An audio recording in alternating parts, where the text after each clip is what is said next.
आज से करीब 1500 साल पहले कॉन्स्टेंटिनोपल में ऐसा क्या हुआ था जिससे चलते फिरते लोग बिल्कुल ठीक ठाक हालत में खड़े खड़े गिर जाते थे और फिर कुछ ही देर बाद उनकी मौत हो जाती थी।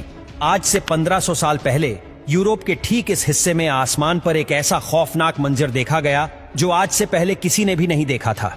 अजीब शेप के काफी घने और काले बादलों ने आसमान पर डेरा डाल दिया था और ये इतने घने बादल थे कि इन्होंने सूरज की रोशनी को भी पूरी तरह से रोक दिया था। पहले तो ये समझा गया कि ये बादल बारिश बरसाकर गायब हो जाएंगे, लेकिन ऐसा सोचने और समझने वालों को कहां मालूम था कि ये बादल कुछ ऐसा करने वाले हैं जिसको हमेशा के लिए याद रखा जाएगा।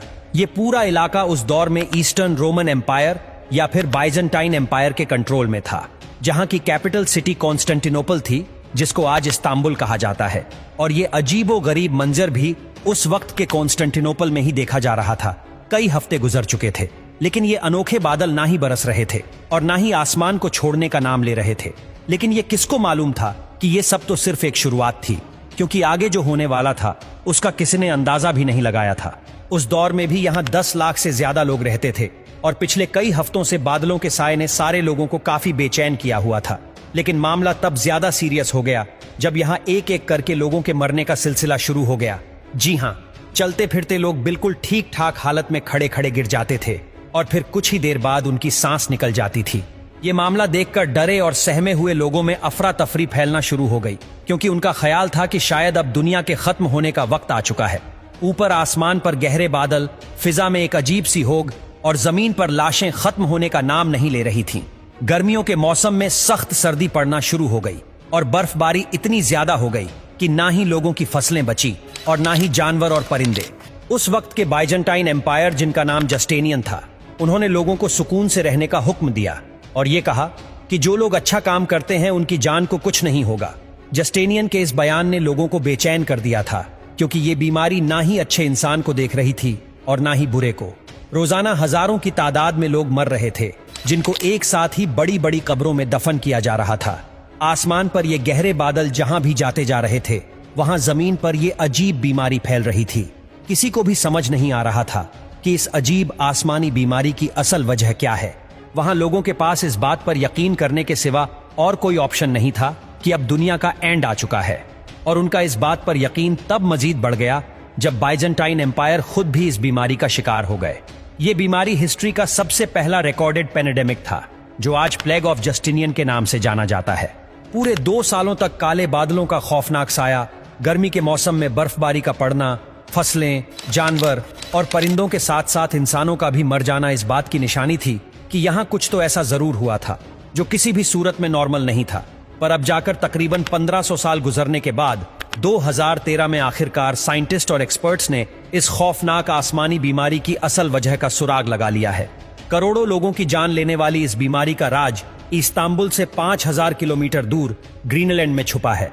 एक्सपर्ट्स की एक छोटी टीम ईस्टर्न ग्रीनलैंड पहुंची और इनका यहां आने का मेन मकसद पास्ट के क्लाइमेट पर रिसर्च करना था। ग्रीनलैंड में हर वक्त बहुत एक्सट्रीम वेदर होता है। यहां आम हालात में बगैर प्रोफेशनल इक्विपमेंट के रहना बिल्कुल भी पॉसिबल नहीं है। जून जुलाई में जहां कई कंट्रीज का टेम्परेचर 50 डिग्री सेल्सियस क्रॉस कर जाता है, उसी वक्त ग्रीनलैंड का टेम्परेचर -18 डिग्री सेल्सियस होता है।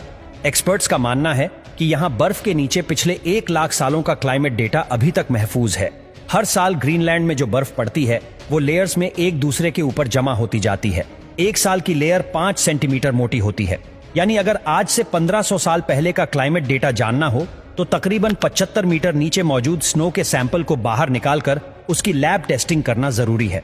एक्सपर्ट्स ने यहां ड्रिलिंग का काम स्टार्ट किया और पिछले 2000 सालों से पड़ने वाली बर्फ को बाहर निकाल लिया गया। निकाले जाने वाले स्नो कोर की टोटल लंबाई तकरीबन 100 मीटर से भी ज्यादा थी, जिसमें बर्फ के वो हिस्से भी शामिल थे जो प्लेग ऑफ जस्टिनियन की खौफनाक बीमारी के दौरान ग्रीनलैंड के आसमान से बरसे थे।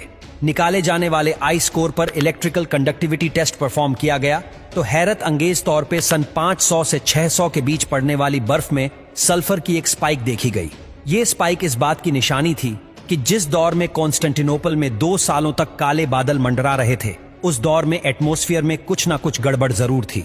सल्फर डाइऑक्साइड एक बहुत खतरनाक गैस होती है जो कि न सिर्फ इंसानों के लिए बल्कि जानवरों, परिंदों और प्लांट के लिए भी हार्मफुल होती है। अगला टास्क ये जानना था कि 6th सेंचुरी के दौरान एटमॉस्फेयर में सल्फर क्यों मौजूद था और वह आया कहां से था। एक्सपर्ट का मानना है कि आसमान में इतने ज्यादा सल्फर पार्टिकल्स सिर्फ एक चीज से पैदा हो सकते हैं और वह चीज है वोल्केनो। जी हां, अर्थ के अंदर पिघले हुए पत्थर मैग्मा की सूरत में उबल रहे होते हैं। अर्थ की आउटर लेयर अपने प्रेशर से मैग्मा को बाहर निकलने से रोकती है, जबकि मैग्मा हर वक्त कोई जगह तलाश करता रहता है जिससे वह बाहर निकल सके। मैग्मा और जमीन की ये जंग सिर्फ तब तक चलती रहती है जब तक समंदर का पानी मैग्मा तक नहीं पहुंच जाता।